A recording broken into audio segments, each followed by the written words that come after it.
थानेदार बनना चाह रहा है भारत? क्या चाह रहे हैं? थानेदार बन के क्या कर लेंगे? खुदा न खास्ता कोई युद्ध की बातें कर रहा है। अभी आप देख रहे हैं कि अजरबैजान और अर्मीनिया के बीच में जो काराबाख वाले रीजन के ऊपर डिस्प्यूट चल रही है, तो उसमें इंसानी जानों का नुकसान हो रहा है सबसे।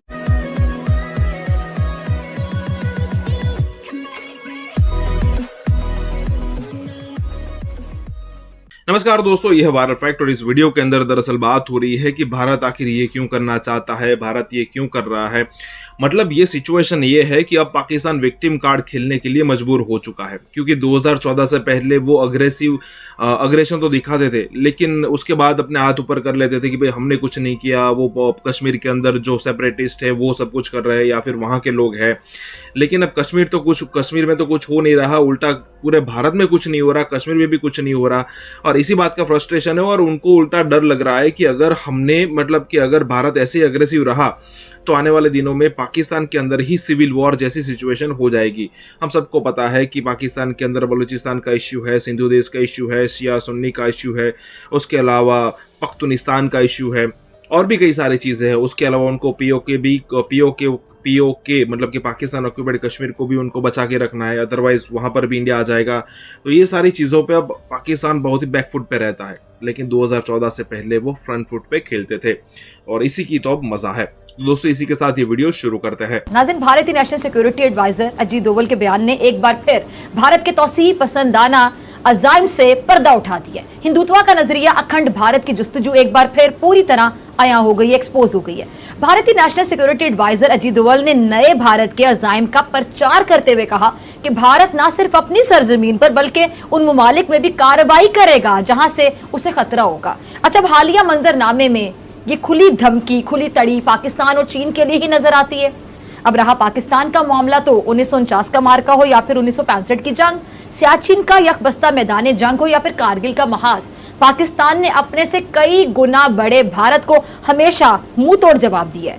बासी कड़ी में उबाल की मानद एक बार फिर अजीत डोवल ने हिंदुत्व की सोच का प्रचार किया, जिसके बाद खित्ते में अदम इस्तेहकाम के हवाले से संगीन खतरात ने सर उठा लिया है। अभी भारत की जानिब से इस बयान की तरदीद आ चुकी है, लेकिन वो कहते हैं ना कि इश्क और मुश्क छुपाए नहीं छुपते। तो भारत का इलाकाई बालादस्ती से रोमांस फिर खुलकर सामने आ गया है। खित्ते में अपनी इजारादारी और थानेदार के किरदार के ख्वाब देखने वाली भारतीय सोच पर फिर हम देखने के बेनकाब हो चुकी है। और अजीत डोवल के बयान के हवाले से आज मैं प्रोग्राम में बात करूंगी। मौजूद मेहमानों का तारुफ करवा देती हूँ। पाकिस्तान से मेरे साथ मेहमान मौजूद है ब्रिगेडियर रिटायर्ड हारिस नवाज साहब और मुनीब कादिर, दोनों किसी तारुफ के मोहताज नहीं। दोनों मेहमानों का बहुत शुक्रिया। भारत से मुझे ज्वाइन कर रहे कर्नल संत पॉल और नीरज शर्मा साहब, आप दोनों का बहुत शुक्रिया। मेरे ख्याल से शुरुआत में करती हूँ कर्नल संत पॉल, आपसे करना चाहूंगी। भारतीय हुकूमत के नेशनल सिक्योरिटी के जो एडवाइजर हैं आपके अजीत डोवल साहब, उनके बयान, इस बयान का मुखातिब कौन है? चीन की बात करें, पाकिस्तान की बात करें, बुखलाहट का शिकार क्यों है आप लोग? अगर किसी देश ने अगर हमारे ऊपर अटैक किया तो हम हिचकिचाएंगे नहीं वहां भी जाके। ठीक है, चलिए आगे बढ़ते हैं। ये सवाल मैं तमाम लोगों से पूछना चाहूंगी, सबकी अपनी अपनी राय होगी यकीनी तौर पे। अच्छा नीरज, आपकी तरफ आने से पहले मैं ब्रिगेडियर हारिस साहब की तरफ आना चाहूंगी। क्या ये वाकई इतना आसान सा बयान था, काम सा बयान था कि हम अपने देश की रक्षा करेंगे जिस तरह के बता रहे हैं कर्नल साहब? जी ब्रिगेडियर साहब, आप क्या कैसे देखते हैं? डॉक्टर फिजा, ये बड़ा प्रोवोकेटिव बयान था और it is unacceptable. Pakistan take it an exception, इसलिए कि जब आप कहते हैं कि जी जैसे हम दूसरे मुल्क में भी जाके हमला करेंगे, आप चाइना को भी मुखातब कर रहे हैं, पाकिस्तान को भी मुखातब कर रहे हैं, थ्रेट भी कर रहे हैं। बालाकोट में 2019 में आपने जाके हमारे पाकिस्तान के एरिया में अपने जहाज भेजे। हम तो पीस चाहते हैं, हम तो लड़ाई नहीं चाहते, लेकिन हमारी पीस को, अमन की ख्वाहिश को आप कमज़ोरी समझते हैं। ये ज़हन से निकालें, इसलिए कि आपको पता है कि पाकिस्तानी की फ़ौज बैटल हार्डेंड है, फुली ट्रेंड है, पिछले 30 साल से दहशतगर्दों का मुकाबला कर रही है बड़ी खुश असलूबी से, प्रोफेशनल तरीके से। हमने मुल्क से तकरीबन दहशतगर्दी ख़त्म कर दी है। अब तो कामयाबियां समेट रही है। आर्मीज हैं वो अपने ट्रूप्स को भेजते हैं हमारे पास ट्रेनिंग लेने के लिए। कामयाबी सब आपके सामने है। तो इसलिए ऐसी बात, फिर आपके अजीत डोवल साहब भी स्टेटमेंट देते हैं कि हम बलूचिस्तान में ये करेंगे। तो आप अमन की कोशिश तो करें, एक स्टेप तो लें। आप तो हमारे प्राइम मिनिस्टर ने जो ही टेक ऑफ किया, आपको कहा जी हम अमन चाहते हैं और हम चाहते हैं कि हम एक स्टेप लें, आप एक स्टेप लें, हम 2 स्टेप लेंगे। आपने उसका जवाब हमारे ऊपर हमला कर दिया। तो बात यह है कि ये चीज़ें आप सोचने की हैं, अपने अवाम की भलाई देखें। आप कम से कम ये तो देखें कि आपका कितना एक्सपीरियंस है और आप खाली मैन पावर पे और मैन भी, ये गन बिहाइंड द मैन नहीं होती, मैन बिहाइंड द गन। तो ये चीज़ें आप देखें, अब वो ज़माने गुजर चुके हैं। Now is the time, sit across the table. आप हमारे नेशनल सिक्योरिटी एडवाइज़र ने बड़ा क्लियर किया कि 3-4 चीज़ें हैं, अगर आप वो पूरी से मान लेते हैं तो बैठें।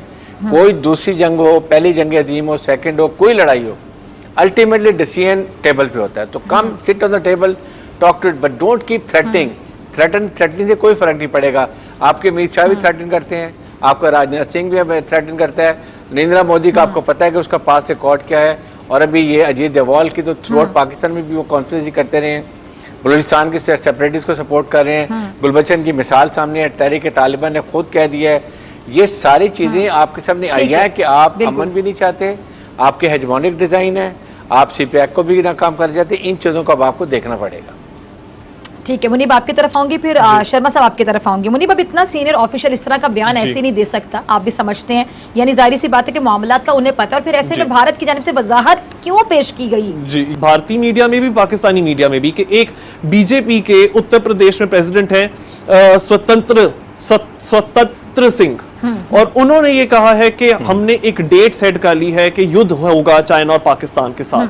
अब ये राजनाथ सिंह भी, आपके जो डिफेंस मिनिस्टर हैं, वो भी परमाणु युद्ध की बातें कर रहे थे। तो ये जो वॉर फ्रेंजी विप अप की जा रही है, you should stop it. Global diplomacy, foreign diplomacy, यही वजह है कि आपके लाख कोशिशों के बावजूद Pakistan has been re elected to human rights council, because the thing is कि जब आप इंटरनेशनल पार्टनरशिप में आते हो and you are a member of the international community, तो आप डिप्लोमेसी से सहारा लेते हो, ना कि आप इंटरनेशनल लॉ को वायलेट करने की बातें करते हो। सो आई थिंक कि ये जो मोदी सरकार है खास करके, ये बहुत बुरी तरह से नाकामयाब हुई है जहां तक मैं फॉरेन रिलेशंस की बात करूं। ठीक है। अच्छा, शर्मा साहब आपकी तरफ आना चाहूंगी। आपने मुनीब का पॉइंट भी सुना, ब्रिगेडियर हारिस की गुफ्तगू भी सुनी, और कर्नल साहब का पॉइंट भी सुना। आपसे मैं जानना चाहूंगी कि भारत, सब लोग देख रहे हैं कि पूरे खित्ते में जैसे कोई थानेदार होता है ना, थानेदार बनने की कोशिश कर रहा है। अब आई डोंट नो क्यों कर रहा है, क्या चल रहा है, आपकी जो गवर्नमेंट है उसके दिमाग में क्या चल रहा है, क्या चाह रहे हैं आप लोग, और बार बार ये खुद को सुपीरियर साबित करने की कोशिश कर रहे हैं। यानी बालादस्ती को उर्दू की टर्म अगर आप समझ पाएं कि बालादस्ती के दावे कर रहे हैं, लेकिन पूरे जो खित्ते में बाकी ममालिक हैं आपकी बालादस्ती को, ये जो आप सुपीरियर बनने की कोशिश करते हैं, इसको रिजेक्ट कर चुके हैं, मुस्तरद कर चुके हैं। ये क्यों थानेदार बनना चाह रहा है भारत, क्या चाह रहे हैं, थानेदार बन के क्या कर लेंगे? ये किस किस्म का कॉम्प्लेक्स है, किस किस्म का एहसास से कमतरी है जो निकाला जा रहा है? नमस्कार, जय हिंद। कुछ बातें आपने कही, उसका जवाब देना बहुत जरूरी इसलिए भी कि आपको समझ आनी चाहिए कि क्या कहा गया है और आप उसको किस तरीके से देख रहे हैं। डोभाल साहब ने जो कुछ भी कहा, उन्होंने सुरक्षा, उन्होंने कहा कि अगर कोई आक्रमण करता है तो हम उसका माकूल जवाब देंगे। खुदा न खास्ता कोई युद्ध की बातें कर रहा है। अभी आप देख रहे हैं कि अजरबैजान और आर्मीनिया के बीच में जो काराबाख वाले रीजन के ऊपर डिस्प्यूट चल रही है, तो उसमें इंसानी जानों का नुकसान हो रहा है सबसे ज्यादा।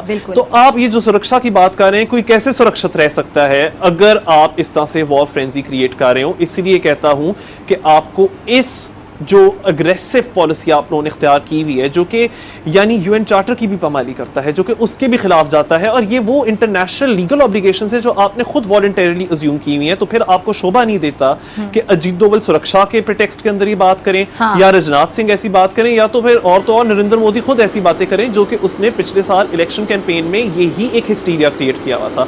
मैं ये कहता हूँ कि रिस्पॉन्सिबिलिटी के साथ you should be dictating your foreign policy, या फिर आपके कॉल फेल में तजाद ना हो। ठीक है जी, कर्नल साहब आपकी तरफ आना चाहूंगी, बल्कि ब्रिगेडियर हारिस साहब से भी जरा मैं जवाब लेना। जी कर्नल साहब, आप कुछ कहना चाहिए ब्रिगेडियर से, फिर मैं आपकी तरफ बाद में आती। जी कर्नल साहब। जी देखिए, आज भी हमारी जो फॉरेन पॉलिसी है, और हमारे जो रिलेशंस है, ये जो आप हमारे पड़ोसी देशों की बात कर रहे हो, फॉरेन पॉलिसी तो ना कहें, नहीं, आप ये देखिए कि थानेदार पॉलिसी है कर्नल साहब, कि इससे भी लड़ाई, उस पे भी चढ़ाई, इसमें भी लड़ाई, मतलब आप पता नहीं साबित क्या करना चाह रहे हैं। ये मतलब ठीक है, ये जिंदगी है, प्रैक्टिकल लाइफ है, ये आपका कोई बॉलीवुड नहीं है कि कोई अजय देवगन बन रहा है, कोई सुनील शेट्टी बन रहा है। मतलब आप लोग सीरियसली सोचें इस बारे में, फॉरेन पॉलिसी नहीं, थानेदार पॉलिसी बन चुकी है। नहीं मैडम, आप ये देखिएगा कि मैं आपके चैनल के माध्यम से ये कह रहा हूं और ये मैसेज दे रहा हूं पूरा देश के, बड़ा रिस्पॉन्सिबल तरीके से मैं बता रहा हूं। भारत शांति चाहता है, और साउथ एशिया के अंदर भारत में काफी पहल की है, शांति वार्ता के लिए काफी पहल की है। सॉरी करने साहब, मैं आपकी और बात काट रही हूं। आप ये कह रहे भी- हैं भारत शांति चाहता है। चले आपकी बात को आगे बढ़ाते हैं ना, फिर मैं बिगड़ साहब आपकी तरफ भी आती हूँ। ये कह रहे हैं जी भारत शांति चाहता है, ये भारत के जो आगे फिर फेसेस हैं, जो आपके फ्रंट फेसेस हैं, जो कि भारत को रिप्रेजेंट कर रहे हैं, भारत की नुमाइंदगी कर रहे हैं, आपके सियासत में चाइना बड़े-बड़े के साथ चेहरे हैं, border वो dispute, क्या चाह रहे हैं? ये जो नेपाल के भारत साथ आप कह border रहे हैं dispute। भारत शांति चाहता है, ये कौन है जो भारत आप कह रहे हैं? ये आप देखिए- लोग हैं, जनता है, पब्लिक है, लेकिन आपके वजीर आजम कितनी शांति चाहते हैं? पूरी दुनिया के सामने है। आपके बाकी जो मिनिस्टर्स हैं वो कितनी शांति चाहते हैं? पूरी दुनिया के सामने है। भारतीय सेना क्या कर रही है कश्मीर में? पूरी दुनिया के सामने है। आपके यहाँ सारी माइनॉरिटी सफर कर रही हैं, सारी दुनिया के सामने। कौन सी शांति? क्या आप कहना चाह रहे हैं? शांति किस चीज का नाम रखा हुआ है आपने? जी देखिए, जो करंट जी, सिनारियो है, जो रिपोर्टिंग है, जो कराची में जो प्रॉब्लम हुई है, एमर्ज हुई है, जो पुलिस के जो सीनियर ऑफिसर है वो छुट्टी पे फोर्सफुली गए हैं,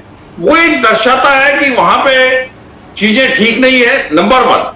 नंबर 2, जो नवाज शरीफ ने वहां से अपना बयान दिया है, रोजाना बयान दे रहे हैं, वो सब चीजें आर्मी का इंटरफेरेंस दिखा रहे हैं। और डेमोक्रेटिक वैल्यूज को पाकिस्तान को फॉलो करना चाहिए, क्योंकि आप ये देखें कि अपोजिशन पार्टी भी इकट्ठी हो गई है इमरान खान साहब के अलावा, और आर्मी पे उंगलियां उठानी शुरू हो गई हैं।